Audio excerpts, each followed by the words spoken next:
আমন্ত্রণ সব খবরে আপনাদের সঙ্গে আছি আমি ফয়সাল তিতুমের।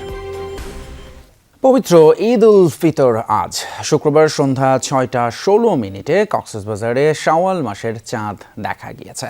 এক মাস সিয়াম সাধনার পর খুশির বার্তা নিয়ে এসেছে ঈদ উল ফিতর। দীর্ঘ এক মাস সিয়াম সাধনা করে আজ যথাযোগ্য ধর্মীয় ভাবগাম্ভীর্য এবং উৎসাহ উদ্দীপনার মধ্য দিয়ে দিনটি উদযাপন করবে মুসলিম সম্প্রদায়।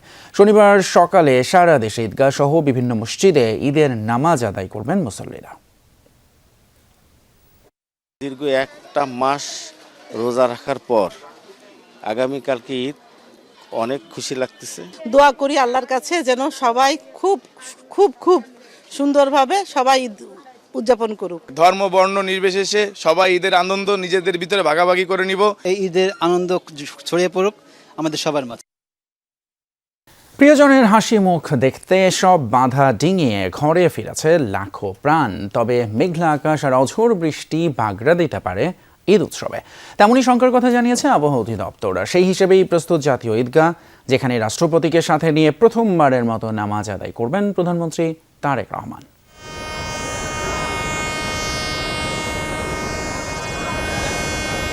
দীর্ঘ এক মাসের সিয়াম সাধনার পূর্ণতা পেতে যাচ্ছে ঈদের মাধ্যমে। এরই মধ্যে রাজধানী ছেড়েছে লাখো মানুষ। তাদের পদচারণায় গত কদিন মুখর ছিল রেল স্টেশন থেকে শুরু করে লঞ্চ টার্মিনাল, বাস স্টেশন থেকে সড়ক মহাসড়ক পর্যন্ত। প্রিয়জনকে সাথে নিয়ে অপেক্ষা শুধু ঈদ উৎসবে মেতে ওঠার। ঈদের দিনের প্রধান আনুষ্ঠানিকতা ঈদ জামাত, যার জন্য প্রস্তুত জাতীয় ঈদগাহ। বিশাল ত্রিপলে ঢাকা হয়েছে পুরো ময়দান। থাকছে কয়েক স্তরের নিরাপত্তা, কারণ প্রধানমন্ত্রী তারেক রহমানের সঙ্গে নামাজ আদায়ের সুযোগ পাবেন প্রায় ৪০,০০০ মুসল্লি। আবহাওয়া অফিসের পূর্বাভাস, ঈদের দিন হানা দিতে পারে ঝড় বৃষ্টি। আগামীকালকে দেশের সব জায়গায় বৃষ্টিপাত হওয়ার সম্ভাবনা রয়েছে। তবে এই বৃষ্টিপাতটা বর্ষাকালের মতো টানা বৃষ্টি সকাল থেকে সন্ধ্যা পর্যন্ত বা রাত পর্যন্ত হবে এরকম নয়। তো এই বৃষ্টিপাত যখন যেখানে মেঘমালা থাকবে তখন সেখানে বৃষ্টিপাত হবে। এই বৃষ্টিকে মাথায় রেখে আমাদের ঈদের প্রস্তুতি নিতে হবে। তবে বৈরী আবহাওয়াকে পাত্তা দিতে নারাজ উৎসব প্রিয় বাংলাদেশের মানুষ। বেশিরভাগেরই কেনাকাটা শেষ, এখন টুকিটাকি জিনিস। এই যেমন ঈদের নামাজের জন্য চাই নতুন টুপি, জায়নামাজ আর সুগন্ধি আতর। বায়তুল মোকাররমের উত্তর গেট থেকে শুরু করে পাড়ার দোকানেও তাই কিনতে ভিড়। সকালে আমাদের মসজিদে 2টা জামাত, 7:30টা একটা, 8:30টা একটা। তো প্রথম জামাত ধরার ইচ্ছা আছে। কালকে ঈদের নামাজ পড়বো, এই জন্য একটা নতুন টুপি দরকার, এই কারণে নতুন টুপি কিনলাম। পাঞ্জাবি কিনা হয়ে গেছে, এরপরে টুপি কেনার পরে আতর কিনবো। সমস্ত মুসলমান ভাই বোন নরনারীকে আল্লাহ যেন এক এবং ঐক্যের মধ্যে থাকা তৌফিক দান করে, সবাইকে যেন সুস্থ রাখে। ঈদ হবার জন্য শান্তি বয়ে আনুক। আসলে মাহে রমজানের এক মাস এবার যে রোজা রাখলাম তা আলহামদুলিল্লাহ অনেক সুন্দর। দিনের আলো ফুরাবার সাথে সাথে অন্যরূপ নিয়েছে প্রিয় রাজধানী। উৎসব আয়োজনকে রাঙিয়ে দিতে সরকারি বেসরকারি বিভিন্ন স্থাপনায় হয়েছে আলোকসজ্জা। এই ফাঁকা ঢাকায় অন্যরকম আবহে চাঁদ রাতে কেনাকাটায় বেরিয়েছেন কেউ কেউ। সবার প্রত্যাশা ঈদের আনন্দ পৌঁছে যাক প্রতিটি ঘরে, প্রতিটি জীবনে। ঈদ মোবারক।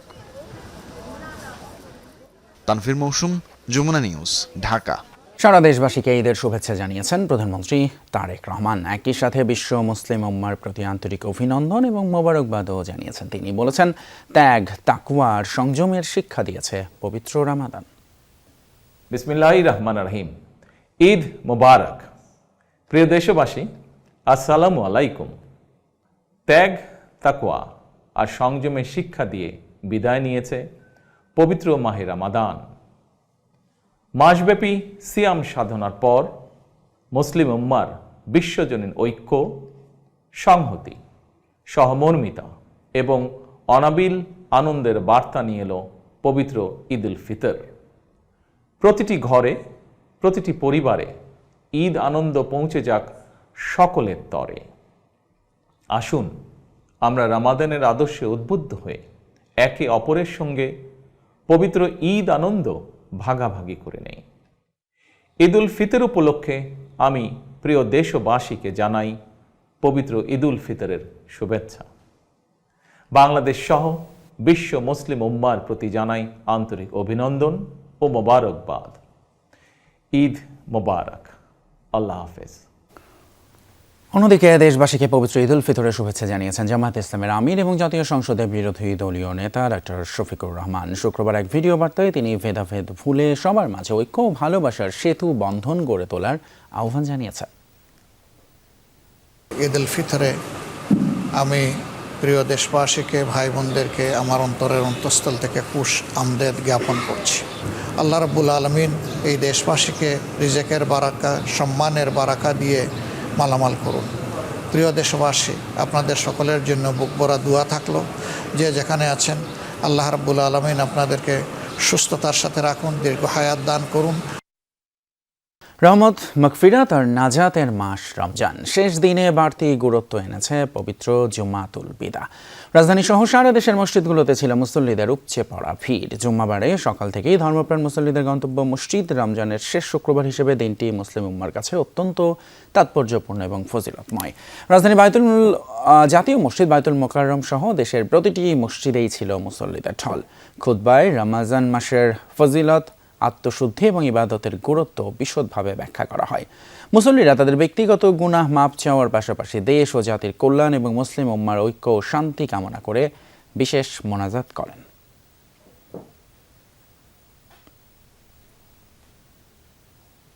ঈদের ছুটিতে শেষ সময়ে নির্বিঘ্নে রাজধানী ছাড়ছেন ঘরমুখ মানুষ। পরিবার প্রিয়জনের সাথে ঈদ উদযাপনে রেল, সড়ক এবং নৌপথে দেখা গেছে মানুষের সমাগম।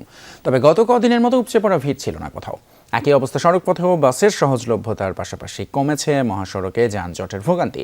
সব মিলিয়ে শেষ দিনে স্বস্তির যাত্রায় খুশি সবাই।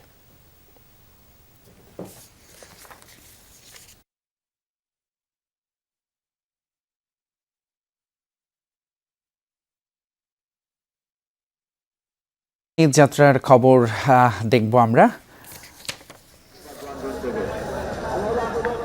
যানজটমুক্ত আর তুলনামূলক নিরাপদ বাহন হিসেবে দক্ষিণাঞ্চলের মানুষের ঘরে ফেরার বড় মাধ্যম লঞ্চ। তাই তো ঈদ যাত্রার শেষ দিনেও প্রিয়জনের কাছে ছুটে যেতে ভোর থেকেই মানুষের সরব উপস্থিতি সদরঘাট লঞ্চ টার্মিনালে। অনেক ভালো লাগছে যে সবার সাথে ঈদ করতে যাচ্ছি। ঈদ করতে যাচ্ছি, ঈদে অনেকদিন পর যাইতেছি বাবা মার কাছে, আর শাশুড়ি নানন সবার কাছে যাইতেছি বেড়াইতে, ভালো লাগতেছে।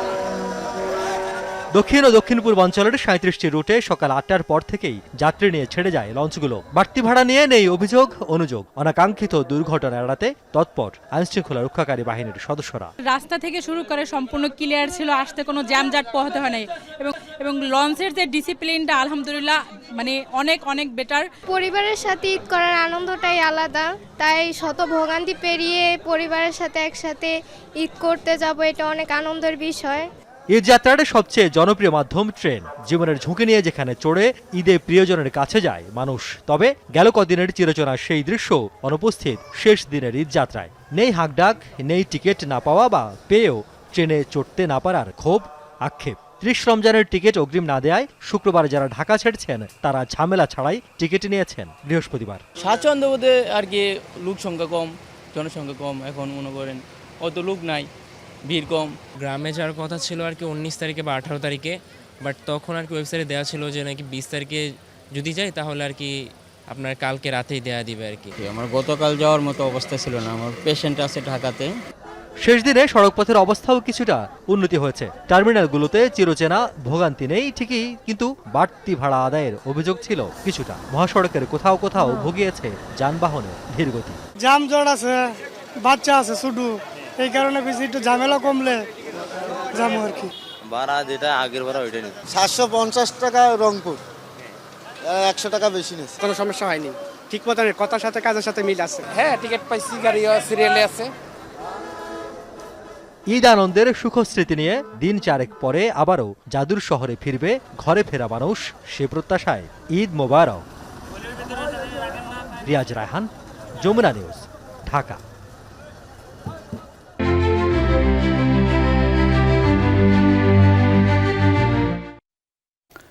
ঈদ উল ফিতরের জামায়াতের জন্য সারা দেশে ঈদগাহ এবং মসজিদে প্রস্তুতি শেষ।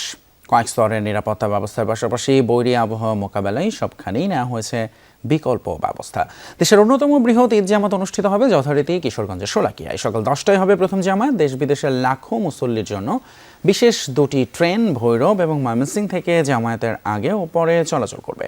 লক্ষাধিক মুসল্লি নামাজ পড়বেন দিনাজপুরের গৌড়ে শহীদ ময়দানে। ঈদের জামাত শুরু হবে সকাল 9টায়। চট্টগ্রামে প্রধান জামাত অনুষ্ঠিত হবে জমিয়তুল ফালাহ ময়দানে। সিলেটে শাহী ঈদগাহ ময়দান আর রংপুর মহানগরীর কালেক্টরেট ঈদগাহ মাঠে সকাল 8:30 অনুষ্ঠিত হবে ঈদ জামাত।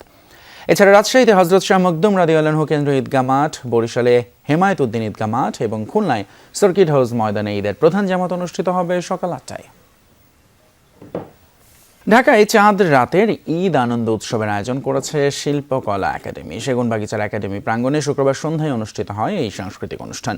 উন্মুক্ত নন্দন মঞ্চে সঙ্গীত পরিবেশন করেন বেবি নাজনীন, নৌলক বাবু, নান্সি সহ জনপ্রিয় শিল্পীরা। ছিল মেহেদি উৎসব। নানা বয়সী মানুষ মেতে ওঠে নান্দনিকভাবে নিজেদের হাত সাজাতে। সন্ধ্যা বাড়ার সঙ্গে সঙ্গে উৎসব দেখতে ভিড় করেন বিভিন্ন শ্রেণী পেশার মানুষ। অনুষ্ঠানে প্রধান অতিথি ছিলেন সংস্কৃতি মন্ত্রণালয়ের সচিব মফিদুর রহমান। বিশেষ অতিথি ছিলেন ঢাকা দক্ষিণ সিটি কর্পোরেশনের প্রশাসক মোহাম্মদ আব্দুস সালাম। সভাপতিত্ব করেন একাডেমির মহাপরিচালক শেখ রেজাউদ্দিন আহমেদ।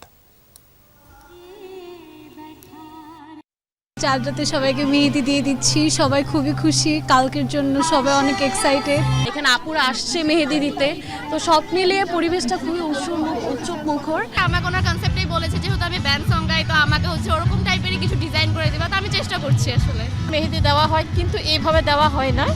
আজকে অনেক বেশি ভালো লাগছে। আমার এইখানে আসাটা একটা ডিফারেন্ট, ইয়াংরা আসবে কিন্তু আমি তাদের সাথে চলে আসছি। আগামী দিনে ঢাকা সিটি কর্পোরেশন দক্ষিণের পক্ষ থেকে ইনশাল্লাহ পুরনো ঢাকার যে সমস্ত ঐতিহ্য আছে, যে সমস্ত কৃষ্টি সংস্কৃতি আছে, সেগুলোকে আমরা ধারণ করার জন্য চেষ্টা করব। সৌদি আরব সহ মধ্যপ্রাচ্যের বিভিন্ন দেশে উদযাপিত হচ্ছে মুসলিম ধর্মাবলম্বীদের সবচেয়ে বড় উৎসব পবিত্র ঈদ উল ফিতর।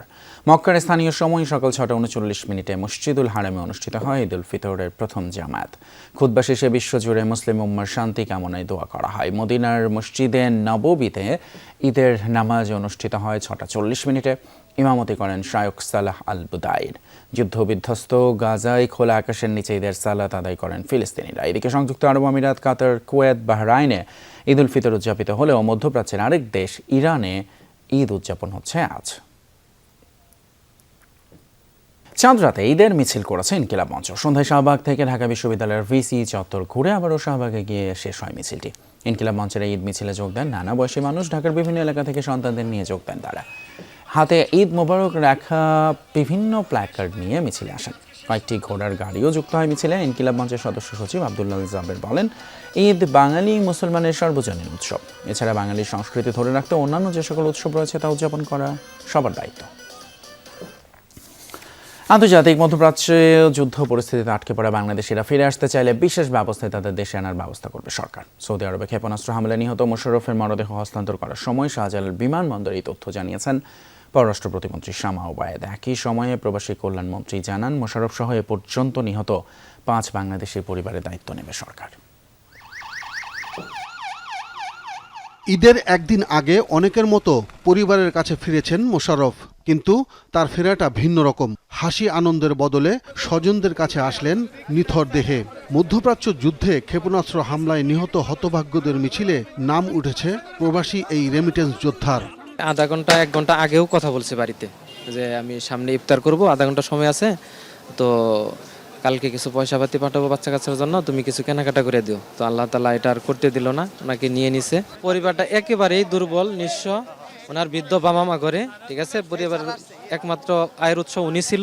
আমাদের মাননীয় প্রধানমন্ত্রী জনাব তারেক রহমানের নির্দেশক্রমে যে দীর্ঘমেয়াদী সহায়তা, সেই বিষয়টা আমাদের প্রবাসী কল্যাণ মন্ত্রী বলেছেন।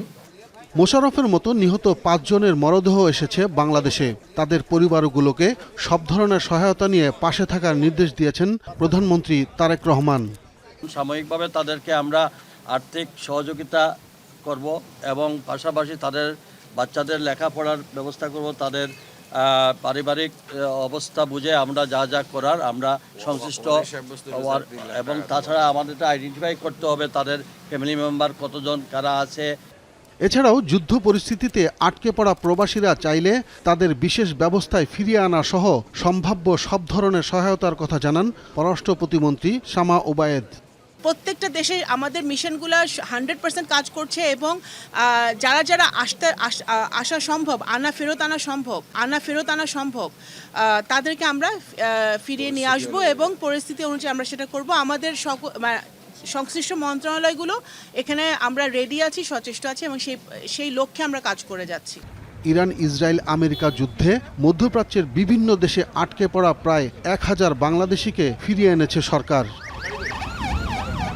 আব্দুল্লাহ তুহিন, যমুনা নিউজ, ঢাকা। ইসরায়েলের হাইফা তেল শোধনাগার লক্ষ্য করে ভয়াবহ হামলা চালিয়েছে ইরান। যুদ্ধ শুরুর পর এখন পর্যন্ত ৬৬ দফায় ইসরায়েলের হাইফা এবং আশদোদে জ্বালানি স্থাপনা টার্গেট করে ক্ষেপণাস্ত্র ছোড়ে আইআরজিসি। প্রয়াত হিজবুল্লাহ প্রধান হাসান নাসরুল্লাহর নামানুসারে তৈরিকৃত নতুন মিসাইল দিয়ে চালানো হয় এসব হামলা। ভয়াবহ অগ্নিকাণ্ডের শিকার হয়েছে কুয়েতের মিনা আল আহমাদি তেল শোধনাগার। শুক্রবার ভোরে ড্রোন হামলার পর আগুন ধরে যায় স্থাপনাটির বেশ কয়েকটি ইউনিটে। এছাড়া বন্ধ করে দেওয়া হয় অনেকগুলো ইউনিট।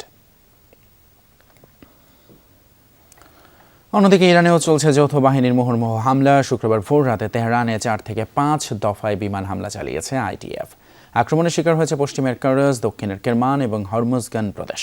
হরমুজ প্রণালীতে আইআরজিসির একাধিক নৌযানে হামলা চালিয়েছে যুক্তরাষ্ট্র। ওয়াশিংটনের দাবি মাইন বসানোর কাজে নিযুক্ত ৪৪টি ইরানি জাহাজ ধ্বংস করেছে ওয়াশিংটন। এছাড়া তেহরানের আরও ১২০টি জাহাজও নিশ্চিহ্নের দাবি করেছে পেন্টাগন। এদিকে মার্কিন ইসরায়েলি যৌথ হামলায় নিহত হয়েছেন ইরানের বিপ্লবী গার্ড আইআরজিসির মুখপাত্র আল মোহাম্মদ নাইনি। শুক্রবার এই তথ্য নিশ্চিত করেছে ইরানের রাষ্ট্রায়ত্ত সংবাদ মাধ্যম। এক বিবৃতিতে আইআরজিসি জানায়, ভোরবেলা যৌথ বাহিনীর সন্ত্রাসী হামলায় শহীদ হয়েছেন নাইনি। মৃত্যুর কয়েক ঘন্টা আগে যুক্তরাষ্ট্রের দিকে চ্যালেঞ্জ ছুড়ে দিয়েছিলেন তিনি। দর্শক, এই ছিল আমাদের আজকের সব খবরের আয়োজন। এতক্ষণ সাথে থাকার জন্য ধন্যবাদ আপনাদের সবাইকে।